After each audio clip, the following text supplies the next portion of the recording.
Hello everyone, welcome back to রিমিস kitchen. আজ হাজির হয়েছি একদম ইয়াম্মি, একদম জুসি একটা রেসিপি। বুঝতে পারলেন কি এটা কি?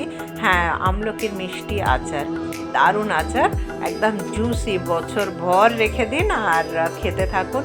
খুব হেলদি ইয়াম্মি রেসিপি। অবশ্যই চলুন দেখে নিয়ে এই আমলকির আচার কিভাবে বানাচ্ছি সেটা। আমি এখানে গরম নর্মাল একদম জলের মধ্যে কিচ্ছু দিইনি, সাদা জল নিয়েছি আর তার মধ্যে আমলকিগুলো ভালোভাবে ধুয়ে একটু দিয়ে দিলাম। এই জলের মধ্যে দিয়ে আমি সিদ্ধ করে নিচ্ছি। আমলকি এমন একটা ফল যেটা সিদ্ধ বলেন, কাঁচা বলেন আর টক মিষ্টি আচার বলেন, যে কোনো ফর্মে এমন একটা হেলদি ফ্রুটস এটা, যেটা সবার জন্য গ্রহণীয় সমানভাবে এবং খেতে ভীষণ ভাল লাগে। এবং এই সিজনে অবশ্যই আমলকিটা দেখলে যে কিছু হয়নি, কিছু বানাবো না, কিছুই না হলে একটু কাঁচা কেটেও লবণ দিয়ে খাওয়ার একটা টেন্ডেন্সি তো সবার মধ্যে আছে। এটা চুল, স্কিন, এভরিথিং ভীষণ হেল্প করে এটাকে হেলদি রাখতে। আমার আমলকিটা বয়েল হয়ে গেছে, আমি জল ঝরিয়ে ফিরছি। দেখুন আমার 99% আমলকিটা বয়েল হয়ে গেছে। আমি জল ঝরিয়ে প্যানের মধ্যে আবার দিয়ে দিলাম। দিয়ে আমি এখানে আমার 1 কিলো আমলকি আছে, তো যতটা আমলকি ঠিক ততটাই চিনির প্রয়োজন এখানে হয়। তো আমি এটা পাউডার সুগার মানে চিনিটাকে পাউডার বানিয়ে নিয়েছি। নিয়ে আমি এখানে দিয়ে দিলাম। আঁচটা কিন্তু একদম লো ফ্লেমে থাকবে। এটা চিনিটা পাউডার না বানালেও হয়, একটু টাইম সাপেক্ষ। পাউডার হলে কি ঝটপট মেল্ট হয়ে যায়।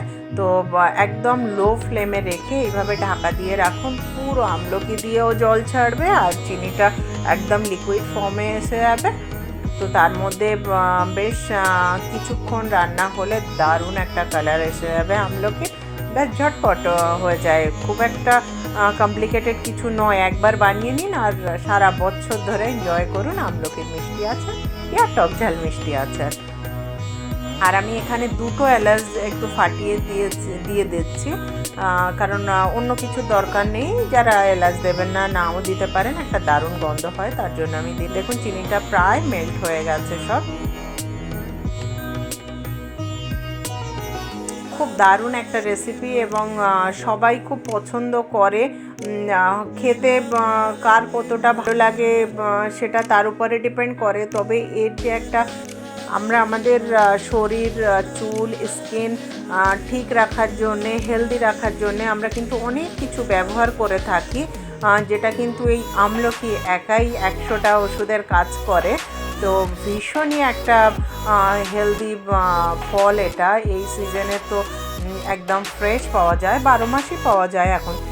এখন স্টোরি কামাল, তো 12 মাস তো অবভিয়াসলি আমরা পেয়ে যাই। আমরা যে কোনো টাইমে এটা বানিয়ে ফেলতে পারি এবং খেতে পারি। তবে এই টাইমের জন্যে একটা বেস্ট রেসিপি বলেন এটা, আর একটা আচার বলেন, যাই আর কি, এটা একটা বেস্ট জিনিস এই টাইমের জন্যে আর কি। পার্টিকুলার সিজন চেঞ্জ হচ্ছে, এই সময় আমাদের শরীরে অনেক কিছুর প্রয়োজন হয়। এটা তার একটা সামান্য অংশ আর কি, যেটা আমাদের শরীরকে সুস্থ রাখবে, ভালো রাখবে। অবশ্যই ট্রাই করবেন। আর আমার এই রেসিপি যদি আপনাদের পছন্দ হয়ে থাকে তাহলে অবশ্যই আমার চ্যানেলকে লাইক করবেন, শেয়ার করবেন, কমেন্ট করবেন, সাবস্ক্রাইব করতে ভুলবেন না। পাশে থাকা বেল আইকন অবশ্যই প্রেস করবেন। Thank you for watching.